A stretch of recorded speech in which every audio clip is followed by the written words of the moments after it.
The Marvels. I don't know, man. I don't even know what to say.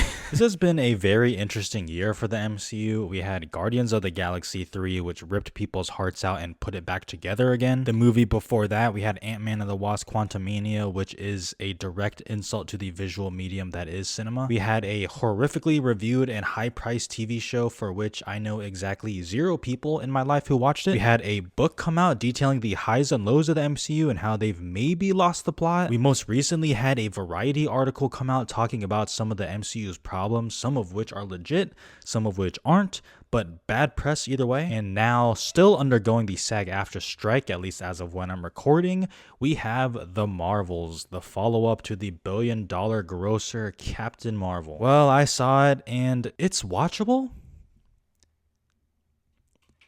Yeah, that's it. Let's get some things out of the way real quick. We have 2 new leads in this movie, both of which you would not know who they are unless you have seen WandaVision and Miss Marvel. To my surprise, I've actually seen both of those shows, so it's not a problem for me, but can you follow along if you have not watched those shows? I guess you can. They really breeze over their intro, so I guess it depends on the kind of person you are. I think there will be some people who say, wait, who are they? What are their powers? Where did they come from? What are they doing here? And then there's another person who will say, wait, who are those people? And whatever, I don't care. Choose your fighter, I guess. And I guess that speaks to the state of the MCU right now, but that's a whole nother video. As I said, this movie is very watchable. God bless Nia DaCosta's heart. This movie is an hour and 45 minutes long through the end credits. I mean, I just never thought I'd see that in my day with an MCU movie, so thank you so much. But 2, and this is the best part of the movie for me. If you've seen the trailer, you know that the main little conundrum they're dealing with is that whenever they use their powers at the same time, they'll switch places. So you can imagine with 3 superheroes switching places, if they use their powers at the same time, you can play around with that idea a lot and make some really interesting ideas with that. And Nia DaCosta kind of does that. There's a montage towards the beginning of the movie where they're still kind of realizing they're switching places. It's still a little bit new to them, but the music, the way the camera moves in a visually inventive way with the 3 of them switching and fighting and being a little clumsy because they are still new to this. I mean, that's when my ears perked up and I said, oh, wait a minute. This has actual visual style. I mean, it's already, I don't know what time we're at, 20 minutes in maybe or something like that. This is already better than anything I saw in Quantumania. So I really appreciate the choreography there and using that switching ability to actually engage the audience.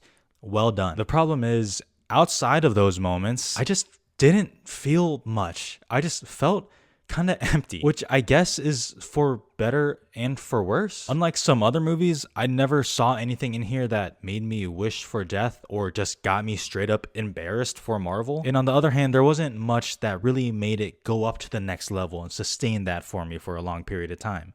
It's kind of just letting it happen, because as a story, it's incredibly basic. I mean, the villain, oh my god, the villain. I mean, the villain is so underdeveloped and just not threatening at all. I know Marvel has had villain problems before, but what happened here? So when the villain is lacking to such a astonishing extent, and the story itself is a very basic superhero, supervillain chasing them around type story, I mean, what is there for me to really hold on to? Because as much as I did like some of the fight scenes, there has to be more than that. There's a section in the middle of the movie that's both really odd to me, and I'm still kind of wrapping my head on if it even worked at all. But at least for a brief moment, it actually tried to be something else.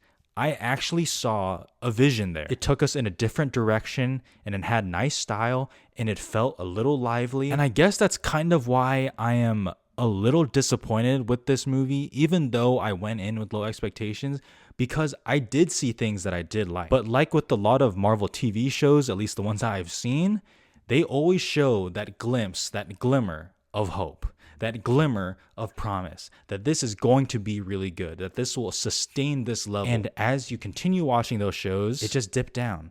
And as I watched the Marvels, whenever I saw something that was great, like a fight scene, like that random section in the middle that I'm not even sure if I do like that much, but at least it's different, as much as I appreciated those at the very least, it would just go away. It would just eventually fade back into that standard formula. And another problem is Captain Marvel is just not as interesting as the other 2 characters, Miss Marvel and Captain Rambeau. I had to think about their names for a second. And I don't like saying that because Brie Larson has gone through so much shit, which is so fucking stupid. And I'm sure some people are gonna watch this movie and just talk about how woke it is because it stars 3 women superheroes. I mean, that's just not how I operate because I'm not fucking insane and I have better things to worry about. But unfortunately, Captain Marvel is just not as interesting as those other characters, and that's a problem. The 3 leads have good chemistry with each other with Teyonah Parris, Brie Larson, Iman Vellani, but Captain Marvel, as the kind of quote lead of this, the really larger than life figure, she just isn't interesting still. The character still feels a little basic, and I just don't know what they're doing about it. Because Brie Larson can act, and they tried to give her some more lines to kind of show off more of a personality. But at the end of the day, when a movie that introduces Captain Marvel in this, and it starts with a like 3-minute montage of what happened in Captain Marvel, it's just not setting it up for success. You know, that's just what I'd say. It's also Marvel's fault for just not writing this character in a way that's interesting, at least for me. I'm speaking for myself here. Once again, not insane. Hopefully. I cannot believe I am here again saying this, but there is one post-credit scene. No spoilers, I promise. All I'm going to say is it's really annoying. Why? They fucking got me again. God damn it. I can't believe they're doing this to me, man. You can't keep getting away with it! They fucking got me again. It's really not fair because I saw that. They did a thing, and I just said, okay, that's like so easy for them to do. It requires no effort, and I still was like, God damn it, I want to see it. I just want to see it. Overall, The Marvels is a completely harmless, watchable movie, but it really just lacks anything spectacular and falls back into that safe MCU formula, which will work for some, but for me, I'm kind of over it. The Marvels, 2.5 stars. It's like a 2.5 or 3, but the villain is just really bad, so I don't know if I can give it a 3. I don't know. What's next for Marvel? Deadpool 3? No, wait, that got delayed, right, because of the strike? Captain America? I don't even care, actually.